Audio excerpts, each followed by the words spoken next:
Uma coisa que me deixa curioso do que você falou no início da conversa é as paradas das magias. Uhum. E como foi essas suas experiências com magias dentro do satanismo? Que isso é magia curioso. que você tentou e deu certo?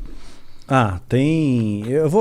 Eu não posso ensinar magia Não, não aqui, mas ensina. Não, eu vou não precisa pensar, ensinar. Fala como... Até porque essa porra deve ser super complexa. Não eu ia fazer sem querer uma hora na minha vida. Não, tem as mais simples, é que nem fazer mágica, tá? Mágica e magia, né? No começo você aprende a fazer um truque simples, de repente você está fazendo a pessoa levitar. Matar né? mesmo, os outros levitam. Eu duvido. Não levita. Tá. No truque, no ilusionismo. truque, tá. No ilusionismo, entendi. fazendo uma analogia Tá bom, aqui. tá bom. Então, no começo você aprende um troço truque de besta. carta, uma Aham. coisa de carta. Aí de repente você está fazendo alguém levitar. Entendi. Né? Então você Tipo, cresceu não dá ali, pra tu você ficar invisível. Não dá pra ficar invisível. Mas tem alguma isso aí- coisa sobrenatural realmente que você chegou a testemunhar? Ou algum ritual ou magia que promete algo que dizem que funciona, algo assim? Sim. Muitas vezes eu lançava feitiço contra líderes religiosos, né? Porque eu não ia com a cara deles. Não ia com a cara deles, eu considerava eles meus inimigos, né? Na minha cabeça, né? Eu já estava doutrinado ali. Então, acalhava da pessoa, de repente, eu lançava um feitiço, a pessoa ficava doente muito doente mesmo, né? E a Bíblia diz que tem doenças que são causadas pelo diabo. Né? Então Jesus às vezes ele expulsava um demônio de uma pessoa, né? E aquele demônio estava causando uma doença naquela pessoa. Só que nem toda doença é do diabo, obviamente. Né? Então, se fosse assim, né? Para que medicina? Você vai para a igreja, todo mundo e pronto, Tá resolveu curado. o problema, está curado, né? Então nem toda, e também nem sempre Deus cura. Né? Então, às vezes a pessoa tem uma doença, ela acha que é do diabo, pôs na cabeça dela que é do diabo e que ela tem que fazer, sei lá, uma libertação, uma quebra de vinho, quebra de maldição hereditária, aquela coisa toda. E não é uma doença natural e Deus não vai curar ela. Não vai, por mais fé que ela tenha, Deus não vai curar. Tem alguns caras na Bíblia mesmo que morreram de doença, né? Eliseu. Aquele cara... Eliseu, quem mais? Morreu da doença que ele tinha. Eliseu, ele recebeu a porção dobrada de Elias, que era o profeta, que era o cara, que era o top das galáxias, né? Que fez o sol parar. Né, pois é. Então, Caralho, tá manjando, hein? Sua mãe contou muitas coisas. pois é. Então, você vê quanta coisa que tem. Eu espero que tenha sido Elias mesmo, não tenha falado merda. Então, Eliseu morreu da doença que ele tinha. O próprio Timóteo, Paulo escreve para Timóteo, olha, mistura um pouco de vinho na água aí, porque a água era muito alcalina, né? Por causa do teu estômago e das tuas múltiplas enfermidades. Então ele era um menino podre, ele tinha um monte de doença, né? Não foi curado. Um lenço de Paulo curava o enfermo, mas Paulo não pôde curar Timóteo, que ele considerava um filho, né? A Bíblia também fala de Trófimo, né? Paulo também fala, olha, deixei Trófimo doente lá em Mileto. Quer dizer, não curou Trófimo. Quer dizer, o cara já tem o nome de Trófimo. Imagina o bullying na escola. Né? E ainda continuou doente. Não adiantou Se fosse nada. a Trófimo, o cara ia ser o magrinho da galera. De atrofia, desculpa. Tentei.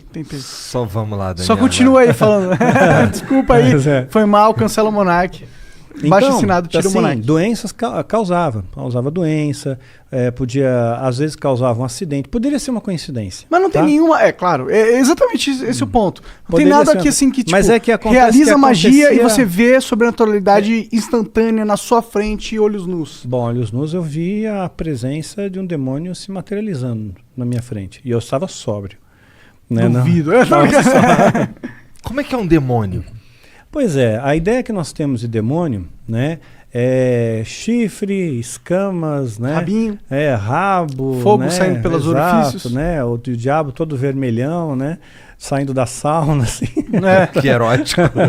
Pois é, né? Yeah. Então, mas não, né, é um ser que parece... que aparecia para mim, o Abraxas, que apareceu para mim algumas vezes, ele tinha um formato semelhante, tá? Semelhante. Não consigo descrever isso aí em poucas palavras. Você tem filho, você deve ter assistido Como Treinar o Seu Dragão. Aham. Sabe o Banguela? Aham. Então, mais ou menos parecido É um com o dragãozão. Banguela. Parecido com o Banguela. Mas tinha um olhar assim, né? O olhar que pegava era um olhar muito profundo, era como se não tivesse olhos, era como se fosse um buraco. Né? Fosse um buraco que te hipnotizava aquilo ali, né? Porra, e você tu não sentia ficou com uma... cagaço quando tu viu pela primeira vez, não? Não, eu fiquei orgulhoso porque ele atendeu meu pedido. né? Porque eu invoquei, eu Cara, fiz a tu invocação. chamou o cara, meu? Eu fiz a invocação, né? E ele veio. Então, quer dizer, eu me senti muito orgulhoso, muito Dá pra tu fazer a prestigiado. invocação e ele não vir? Porque ele não tá afim? Poderia Pelo jeito. acontecer. Como que é uma invocação de um demônio? Não precisa dar detalhe, mas tipo... É complexa. Tem bastante detalhe. Bastante detalhe. E Quer muitos dizer, ritualzinho materiais, vai? Muitos materiais. Materiais raros? Alguns raros. Entendi. Alguns raros. Não sei. Então é um ritualzinho de pelo menos aí umas 3 horas, 4 horas. De ritual rolando, não é de preparação. Não, de ritual rolando para ter invocação em si. Entendi, caralho. E aí ele se materializa, tipo, ele só aparece? Ele falou alguma coisa com você? Tipo, dá pra encostar nele? Dá para encostar, são criaturas frias, geladas. Frio, completamente frio. E o que ele Mas falava? você vê, anjo se materializou na Bíblia. Anjo se materializou. Comeu. Né? Anjos comeram na Bíblia, então estavam bem materializados. Né? Então, se demônios são anjos caídos, eles também podem se materializar, só que em circunstâncias ritualísticas. Por exemplo, um demônio não pode se materializar aqui. Né? Um anjo poderia, Deus poderia permitir que um anjo viesse aqui, mas um demônio não. Só dentro de um sistema ritual, tem que ter um ritual para ele vir. Tem que ser tudo bem preparado. Porque eles estão aprisionados, de certa forma? Estão aprisionados, sim, eles são limitados. Né? Eles não podem fazer o que eles querem também da Veneta. Né? Eles têm as suas fronteiras de ação. Por exemplo, eles não podem tocar num cristão verdadeiro. Né? Verdadeiro não pode, a não ser que Deus permita, no caso de Jó.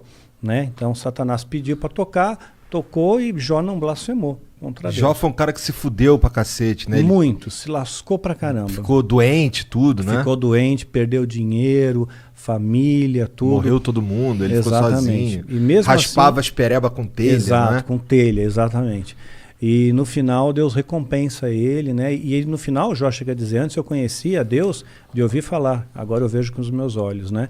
Então... Amaldiçoa teu Deus e morre. Exato, isso mesmo. Os amigos de Jó, né, que vinham lá, largavam o pau então, em cima dele. Então, às vezes Deus permite que essas coisas aconteçam. Então, teve gente que já falou para mim, falou, Daniel, perdeu teu filho, perdeu teu esposo, isso aí foi rechaçado pelo satanismo. Eu não vejo dessa maneira. Rechaçado em que sentido? O satanismo está me atacando com feitiço, com magia e causou esses efeitos, né? Mas eu não vejo assim. Não? Não, de forma alguma. Eu vejo assim como coisas que Deus permite, que as pessoas morrem no mundo. Né? Isso acontece, né? Então as pessoas têm depressão, né? Então aconteceu, eu vejo como uma fatalidade. E mesmo se fosse no caso como Jó, né? Vamos supor que o demônio tivesse pedido permissão para Deus, olha, deixa eu tocar lá no Daniel, né? Porque vamos ver se realmente ele segura a onda, vamos ver se ele é cristão de verdade, vamos ver se ele não vai se rebelar contra Deus, né? Depois se eu tirar dele o que ele tem de mais precioso, né? Que era o meu filho, né? Principalmente, né? Então tirou. Aí eu nunca me rebelei, nunca questionei a Deus, nunca briguei com Deus, né? Eu sempre costumo fazer a oração que Jesus nos ensinou como modelo do Pai Nosso, né? E dentro dessa oração está escrito, olha, Pai, seja feita a tua vontade, assim na terra como no céu. Né? E essa é a minha oração, seja feita a sua vontade, não é a minha, é a tua. Se a tua vontade é essa, que a minha esposa partisse naquele dia 30 de maio, pronto, é 30 de maio, é o dia que Deus escolheu. Né? Então eu descanso nele, ok? E tudo tem que ter um propósito, porque eu escapei da morte 2 vezes.